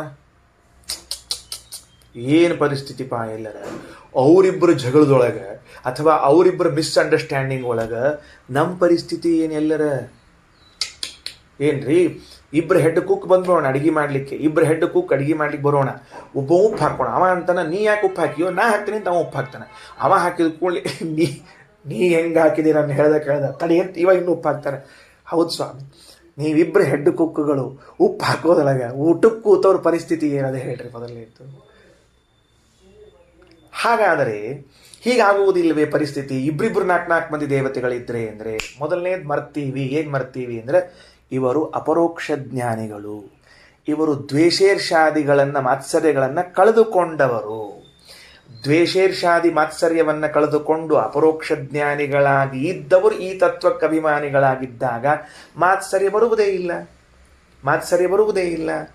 ಆಮೇಲೆ ದೊಡ್ಡವರ ಅನುಗ್ರಹದಿಂದ ತೆಳಗಿನವರಿಗೆ ಎಲ್ಲ ಅಂತ ಇಷ್ಟೊತ್ತು ಓದಿ ಬಂದಿದ್ದೇವೆ. ಉತ್ತರೇಶಾಂ ಪ್ರಸಾದೇನ ನೀಚಾನಾಂ ನಾನ್ಯಥಾಪೇತಂತ ಅಂದ ಮೇಲೆ ಕೆಳಗಿನ ದೇವತೆಗಳು ಮೇಲಿನ ದೇವತೆಗಳಿಗೆ ವಿಧೇಯರಾಗಿರುತ್ತಾರೆ, ಪ್ರೀತಿಯಿಂದ ಇರುತ್ತಾರೆ, ಅವರು ಹೇಳಿದಂತೆ ಕೇಳುತ್ತಾರೆ. ಹಾಗಿದ್ದಾಗ ಒಂದು ಅಂತರಿಕ್ಷಕ್ಕೆ ಇಬ್ಬರು ಅಭಿಮಾನಿಗಳಾಗಿದ್ದಾಗ ಇದರಲ್ಲಿ ಯಾರು ಉತ್ತಮರಿದ್ದಾರೋ ಅವರು ಅಧಮರನ್ನು ನಿಯಂತ್ರಿಸುತ್ತಾ ತಾವು ಅಂತರಿಕ್ಷವನ್ನು ನಿಯಂತ್ರಿಸುತ್ತಿರುತ್ತಾರೆ. ಹಾಗಾದರೆ ಇಬ್ಬರಿಬ್ಬರ ಕೆಲಸ ಏನು ಅಂತ ಕೇಳಿದರೆ ಆ ತತ್ವದಲ್ಲಿ ಸ್ಥೂಲ ಭಾಗ ಕೆಲವು, ಸೂಕ್ಷ್ಮ ಭಾಗ ಕೆಲವು, ಅತಿ ಸೂಕ್ಷ್ಮ ಭಾಗ ಕೆಲವುಗಳಿರ್ತಾವಲ್ಲ ಅವುಗಳಿಗೆ ಡಿಸ್ಟ್ರಿಬ್ಯೂಟರ್ ಆಗಿರ್ತಾರೆ ಇವರು. ಇಂತಿಷ್ಟು ತತ್ವಗಳು ಪುರಾಣಗಳಲ್ಲಿ, ಈ ಉಪನಿಷತ್ತುಗಳಲ್ಲಿ ನಮಗೆ ಸಿಗುತ್ತಾ ಹೋಗ್ತದೆ. ಅಂತರಿಕ್ಷ ಸ್ಥೂಲವಾಗಿ ಗಣಪತಿ ಪುತ್ರ ಅಭಿಮಾನಿ, ಸೂಕ್ಷ್ಮವಾಗಿ ವಾಯುಪುತ್ರನಾದ ಅಭಿಮಾನಿ, ಇನ್ನೂ ಯಾರಾದರೂ ಇದ್ದರೆ ಇನ್ನೂ ಸೂಕ್ಷ್ಮವಾದ ವಿಷಯಗಳನ್ನು ನೋಡ್ತಿರ್ತಾರೆ. ಹೀಗಾಗಿ ಇಬ್ಬರನ್ನೂ ತತ್ವಾಭಿಮಾನಿಗಳು ಅಂತ ಹೇಳಿದ್ರಲ್ಲಿ ಯಾವ ಬಾಧವೂ ಇಲ್ಲ ಎಂಬುದಾಗಿ ತಿಳಿಯಬೇಕು. ಸರಿ, ಮುಂದೆ ಹೋಗೋಣ. ಆ ಅಂತರಿಕ್ಷಾಭಿಮಾನಿಯಾದ ಮುಕ್ತನಾದ ವಾಯುಪುತ್ರನಿಗೆ ಯಾರು ಮುಕ್ತಿಯಲ್ಲಿ ಆಶ್ರಯ ಕೊಟ್ಟವರು? ಸೂರ್ಯ. ನಾಳೆ ಬರೆಸ್ತೀನಿ, ಕೇಳಿಸಿಕೊಳ್ಳ್ರಿ. ಇವಾಗ ನಾನು ಈಗ ಬರ್ಕೊಳ್ರಿ, ನಿಮ್ಗೆ ಹೆಂಗೆ ಅನುಕೂಲ ಹಂಗೆ ಬರ್ಕೊಳ್ರಿ, ನಾ ಕ್ರಮವಾಗಿ ನಾಳೆ ಬರೆಸ್ತೀನಿ. ಆ ಸೂರ್ಯನಿಗೆ ಯಾರು ಅಂತ ಕೇಳಿದ್ರೆ ಉಪನಿಷತ್ತಿನಲ್ಲಿ ಸೂರ್ಯವು ಆದಿತ್ಯಲೋಕ ಚಂದ್ರಲೋಕೇಶು, ಚಂದ್ರನಲ್ಲಿ ಅಂತ ಹೇಳ್ತಿದ್ದಾರೆ. ಸೂರ್ಯಲೋಕವು ಚಂದ್ರಲೋಕವನ್ನು ಆಶ್ರಯಿಸಿಕೊಂಡದ ಅಂತ. ಏನ್ರಿ, ಸ್ವಲ್ಪ ಆದರೂ ತಿಳುವಳಿಕೆ ಬೇಕೋ ಬೇಡವೋ? ಸೂರ್ಯಲೋಕ ತೆಳಗದ, ಚಂದ್ರಲೋಕ ಮೇಲದ. ಆಶ್ರಯ ತಗೊಳ್ಬೇಕಾದ್ರೆ ಉಲ್ಟಾ ಇರ್ಬೇಕ್ರಿ. ಮೇಲಿದ್ದವ್ರು ತೆಳಗಿದ್ದವ್ರನ್ನ ಆಶ್ರಯ ಪಡೆದಿರ್ತಾರೆ ಹೊರತಾಗಿ ತೆಳಗಿದ್ದವ್ರು ಮೇಲಿದ್ದವ್ರನ್ನ ಆಶ್ರಯ ಪಡೆದಿರಂಗಿಲ್ಲ. ಆಮೇಲೆ ಇಲ್ಲಿ ಯಾರನ್ನ ಹೇಳ್ತೀರಿ ಅಂದರೆ ಚಂದ್ರ ಶಬ್ದದಿಂದ ಅನಿರುದ್ಧ, ಕಾಮಪುತ್ರನಾದ ಅನಿರುದ್ಧನನ್ನ ಹೇಳುತ್ತೇವೆ ಹೊರತಾಗಿ ಚಂದ್ರನನ್ನಲ್ಲ. ಅಲ್ಲಿ ಶ್ರೀಮದಾಚಾರ್ಯ ಭಾಷ್ಯ ಬಂದಾಗ ಬಹಳ ಚಂದ ವಿಮರ್ಶೆ ಮಾಡೋರಿದ್ದೀವಿ, ಮಾಡ್ತೀನಿ, ಎಲ್ಲ ವ್ಯವಸ್ಥೆಯನ್ನು ಮಾಡ್ತೀನಿ. ಅಲ್ಲಿ ಅನಿರುದ್ಧ, ಆ ಅನಿರುದ್ಧನು ಯಾರನ್ನ ಆಶ್ರಯಿಸಿಕೊಂಡಿದ್ದಾನೆ ಅಂದ್ರೆ ಇಂದ್ರ. ಮುಗಿದೋಯ್ತು. ಇಂದ್ರ ಅಲ್ಲಿ ನಕ್ಷತ್ರ ಅಂತ ಶಬ್ದದ, ನಕ್ಷತ್ರ ಶಬ್ದದಿಂದ ಇಂದ್ರನ್ ತಗೋಬೇಕು. ಹಿಂದೆ ಬಂದದ, ರಗಡ್ಸಲೆ ಬಂದದ, ಮತ್ತೆ ನಾಳೆ ಬರೆಸ್ತೀನಿ ಬರೆಸೋ ಕಾಲಕ್ಕೆ. ಆ ನಕ್ಷತ್ರವು ಅಂದ್ರೆ ಇಂದ್ರದೇವರು ಯಾರನ್ನ ಆಶ್ರಯಿಸಿಕೊಂಡಿದ್ದಾರೆ? ಶೇಷದೇವರನ್ನು. ಆ ಶೇಷದೇವರು ಯಾರನ್ನ ಆಶ್ರಯಿಸಿಕೊಂಡಿದ್ದಾರೆ? ಮುಕ್ತರಾದ ಸರಸ್ವತಿಯನ್ನು. ಏನ್ ಕರೆದಾರ ಸರಸ್ವತಿಯನ್ನ? ಇಲ್ಲಿ ಇಂದ್ರ ಅಂತ ಕರೀತಿದ್ದಾರೆ ನೋಡ್ರಿ. ಸರಸ್ವತೀ ದೇವಿಯನ್ನ ಉಪನಿಷತ್ತು ಇಂದ್ರ ಎಂಬ ಶಬ್ದದಿಂದ ಕರೀತಾ ಇದೆ. ತುಂಬ ಸುಂದರ. ಆ ಸರಸ್ವತಿ ಯಾರನ್ನ ಆಶ್ರಯಿಸಿಕೊಂಡಿದ್ದಾರೆ? ಮುಕ್ತ ಬ್ರಹ್ಮನನ್ನು. ಎಲ್ಲದ ಪ್ರಜಾಪತಿ ಎನ್ನುವ ಶಬ್ದದಿಂದ ಬಂದದ. ಆ ಪ್ರಜಾಪತಿ ಎನ್ನುವಂಥವರು ಬ್ರಹ್ಮದೇವರು ಯಾರನ್ನ ಆಶ್ರಯಿಸಿಕೊಂಡಿದ್ದಾರೆ ಅಂದ್ರೆ ಬ್ರಹ್ಮಲೋಕ. ಬ್ರಹ್ಮಲೋಕ ಅಂದ್ರೆ ಭಗವಂತನನ್ನು ಆಶ್ರಯಿಸಿಕೊಂಡಿದ್ದಾರೆ. ಭಗವಂತನಿಗೆ ಬ್ರಹ್ಮಲೋಕ ಅಂತ ಕರೀತಾರೆ. ಸರಿ ಆಯ್ತಾ? ಓಕೆ. ಈಗ ಕೊನೆ ಶಾಕ್ ಹೇಳಿ ಮುಗಿಸ್ಬಿಡ್ತಾರೆ. ಏನು ಅಂದ್ರೆ ಒಂದ್ಸಲ ಉಪನಿಷತ್ ಮೇಲೆ ಕಣ್ಣ ಹೆಸ್ರಪ್ಪ ಅಪ್ಪಗಳೇ, ಎಷ್ಟು ಚಂದ ಕಣ್ಣ ಹೆಸರು ನೋಡಂತಲ್ಲಿ ಹೆಂಗದ ಅಂತ ಹೇಳಿ. ಯದಿದಂ ಅಪ್ಸು ಓತಂಚ ಪ್ರೋತಂಚ. ಈ ಮನುಷ್ಯೋತ್ತಮರು ಇದ್ದಾರಲ್ಲ, ಮುಕ್ತ ಮನುಷ್ಯೋತ್ತಮರು ಇವರು ಚಕ್ರವರ್ತಿಗಳನ್ನು ಆಶ್ರಯಿಸಿಕೊಂಡಿದ್ದಾರೆ. ಚಕ್ರವರ್ತಿಗಳು ವಾಯುವನ್ನು ಆಶ್ರಯಿಸಿಕೊಂಡಿದ್ದಾರೆ. ವಾಯು ಗಂಧರ್ವ ಲೋಕವನ್ನು ಆಶ್ರಯಿಸಿಕೊಂಡದ. ಈ ಹಿಂದೆ 3 ಮೆಟ್ಲುಗಳಲ್ಲಿ ಲೋಕ ಶಬ್ದ ಹಿಂದಿನ ವಾಕ್ಯಗಳಲ್ಲಿ ಹೇಳುವಾಗ ಲೋಕ ಅನ್ನುವ ಶಬ್ದ ಇಲ್ಲ. ಹಿಂದಿನ ವಾಕ್ಯಗಳನ್ನು ಹೇಳುವಾಗ ಏನು ಶಬ್ದ ಇಲ್ಲ, ಲೋಕ ಅಂತಿಲ್ಲ. ಅದರ ಮುಂದೆ ಬಂದು ಕೂಡಲೇ ಇದ್ದಕ್ಕಿದ್ದಂತೆ ಲೋಕ ಅಂತ ಶಬ್ದ ಪ್ರಾರಂಭ ಆಗಿಬಿಡುತ್ತೆ. ಇಲ್ಲಿ ಲೋಕ ಅಂತ ಪ್ರಾರಂಭ ಆದದ್ದು ಬ್ರಹ್ಮಲೋಕದವರೆಗೂ ಲೋಕ ಲೋಕ ಲೋಕ ಅಂತ ಹೇಳ್ತಾ ಬಂದಿದ್ದಾರೆ. ಹಾಗಾದ್ರೆ ಈ ಲೋಕ ಶಬ್ದದ ಸ್ವಾರಸ್ಯ ಏನು ಬಂತಲ್ಲ. ಈ ನೀವು ತೆಳಗಿನ ಮುಕ್ತರು ಮೇಲಿನ ಮುಕ್ತರನ್ನ ಆಶ್ರಯಿಸಿಕೊಂಡಿದ್ದಾರೆ, ಮೇಲಿನ ಮುಕ್ತರು ಮೇಲಿನ ಮುಕ್ತರನ್ನ ಆಶ್ರಯಿಸಿಕೊಂಡಿದ್ದಾರೆ ಅಂತ ಹೇಳಿದ್ರಿ. ಹ್ಞೂ ಅಂದ್ವಿ. ಈ ಲೋಕ ಬಂದ್ಬಿಡ್ತಲ್ಲ, ಏನು ಮಾಡಬೇಕು ಅಂತ ಕೇಳಿದ್ರೆ ಅದಕ್ಕೆ ಶ್ರೀಮದಾಚಾರ್ಯ ಅಂತಾರೆ, ಲೋಕ ಲೋಕ ಅನ್ನುವ ಶಬ್ದಕ್ಕೆ ಆನಂದ ಅಂತ ಅರ್ಥ. ಬರೆದಿಟ್ಕೊಳ್ರಿ. ಲೋಕ ಲೋಕ ಅನ್ನೋ ಶಬ್ದಕ್ಕೆ ಆನಂದ ಅಂತ ಅರ್ಥ. ಅಂದರೆ ಹೊಸ ಅಂಶ ಏನು ಶುರುವಾಯ್ತು ಈಗ ಅಂತ ನೋಡ್ರಿ. ಅವೇನು ವಾಯುಪುತ್ರನಾದ ಚಕ್ರ ಇದ್ದಾನಲ್ಲ, ಆ ಚಕ್ರ ಯಾರನ್ನ ಆಶ್ರಯಿಸಿಕೊಂಡಿದ್ದಾನೆ ಅಂದ್ರೆ ಗಂಧರ್ವ ಲೋಕವನ್ನ ಆಶ್ರಯಿಸಿಕೊಂಡಿದ್ದಾನೆ ಅಂತ. ಅಲ್ಲೇ ತಗೊಳ್ತೀನಿ. ಫಸ್ಟ್ ಎಲ್ಲಿ ಶುರುವಾಗಿದೆ ಅಲ್ಲೇ ತಗೊಳ್ತಾ ಇದ್ದೀನಿ. ವಾಯುಪುತ್ರನಾದ ಚಕ್ರ ಏನಿದ್ದಾನೆ, ಆ ವಾಯುಪುತ್ರನಾದ ಚಕ್ರನು ಯಾರನ್ನ ಆಶ್ರಯಿಸಿಕೊಂಡಿದ್ದಾನೆ ಅಂತಂದ್ರೆ ಗಂಧರ್ವ ಲೋಕವನ್ನ ಆಶ್ರಯಿಸಿಕೊಂಡಿದ್ದಾನೆ ಅಂತ. ಹಂಗಾರ ಲೋಕ ಶಬ್ದಕ್ಕೆ ಏನು ತಗೋಬೇಕು? ಆನಂದ ಅಂತ. ಮುಕ್ತರಾದ ಗಂಧರ್ವನ, ಅದು ವಾಯುಪುತ್ರನಾದ ಗಂಧರ್ವನ ಆನಂದವನ್ನು ಆಶ್ರಯಿಸಿಕೊಂಡಿದ್ದಾನೆ. ಯಾರು ಅಂದ್ರೆ ಮುಕ್ತನಾದ ವಾಯುಪುತ್ರನಾದ ಚಕ್ರ. ಅಲ್ಲ, ಅವನನ್ನ ಆಶ್ರಯಿಸಿಕೊಂಡಿದ್ದಾನೋ ಅವನ ಆನಂದವನ್ನ ಆಶ್ರಯಿಸಿಕೊಂಡಿದ್ದಾನೋ ಅಂದ್ರೆ ಅವನ ಆನಂದವನ್ನ ಆಶ್ರಯಿಸಿಕೊಂಡಿದ್ದಾನೆ. ಹಾಗಾದ್ರೆ ಏನ್ ತಿಳ್ಕೊಳ್ಳೋದು? ಮುಕ್ತರಾದ ಮನುಷ್ಯೋತ್ತಮರ ಆನಂದ ಇದು ಯಾರ ಅಧೀನವಾಗಿದೆ? ಚಕ್ರವರ್ತಿಗಳ ಆನಂದದ ಅಧೀನವಾಗಿದೆ. ಚಕ್ರವರ್ತಿಗಳ ಆನಂದ ಯಾರ ಅಧೀನವಾಗಿದೆ ಅಂದ್ರೆ ಮುಕ್ತನಾದ ವಾಯುಪುತ್ರನಾದ ಚಕ್ರನ ಆನಂದದ ಅಧೀನವಾಗಿದೆ. ಆ ಚಕ್ರನ ಆನಂದವು ಯಾರ ಅಧೀನವಾಗಿದೆ ಅಂದ್ರೆ ಗಂಧರ್ವನ ಆನಂದದ ಅಧೀನವಾಗಿದೆ. ಹಿಂಗೆ ಹೋಗ್ತಾ ಹೋಗ್ತಾ ಹೋದರೆ ಭಗವಂತನ ಆನಂದದ ಅಧೀನವಾಗಿದೆ ಮುಕ್ತರಾದ ಬ್ರಹ್ಮದೇವರ ಆನಂದ. ಆ ಮುಕ್ತರಾದ ಬ್ರಹ್ಮದೇವರ ಆನಂದದ ಅಧೀನವಾಗಿದೆ ಮುಕ್ತಳಾದ ಸರಸ್ವತಿಯ ಆನಂದ. ಆ ಸರಸ್ವತಿಯ ಆನಂದದ ಅಧೀನವಾಗಿದೆ ಶೇಷದೇವರ ಆನಂದ. ಆ ಶೇಷದೇವರ ಆನಂದದ ಅಧೀನವಾಗಿದೆ ಮುಕ್ತರಾದ ಇಂದ್ರದೇವರ ಆನಂದ. ಮುಕ್ತರಾದ ಇಂದ್ರದೇವರ ಆನಂದದ ಅಧೀನವಾಗಿದೆ ಅನಿರುದ್ಧನ ಆನಂದ. ಮುಕ್ತರಾದ ಅನಿರುದ್ಧನ ಆನಂದದ ಅಧೀನವಾಗಿದೆ ಸೂರ್ಯನ ಆನಂದ. ಮುಕ್ತನಾದ ಸೂರ್ಯನ ಆನಂದದ ಅಧೀನವಾಗಿದೆ ಅಂತರಿಕ್ಷನ ಆನಂದ. ಅಂತರಿಕ್ಷನ ಆನಂದದ ಅಧೀನವಾಗಿದೆ ಗಂಧರ್ವದ ಆನಂದ. ಗಂಧರ್ವರ ಆನಂದದ ಅಧೀನವಾಗಿದೆ ಚಕ್ರನ ಆನಂದ. ಚಕ್ರನ ಆನಂದದ ಅಧೀನವಾಗಿದೆ ಚಕ್ರವರ್ತಿಯ ಆನಂದ. ಆ ಚಕ್ರವರ್ತಿಯ ಆನಂದದ ಅಧೀನವಾಗಿದೆ ಮನುಷ್ಯೋತ್ತಮರ ಆನಂದ.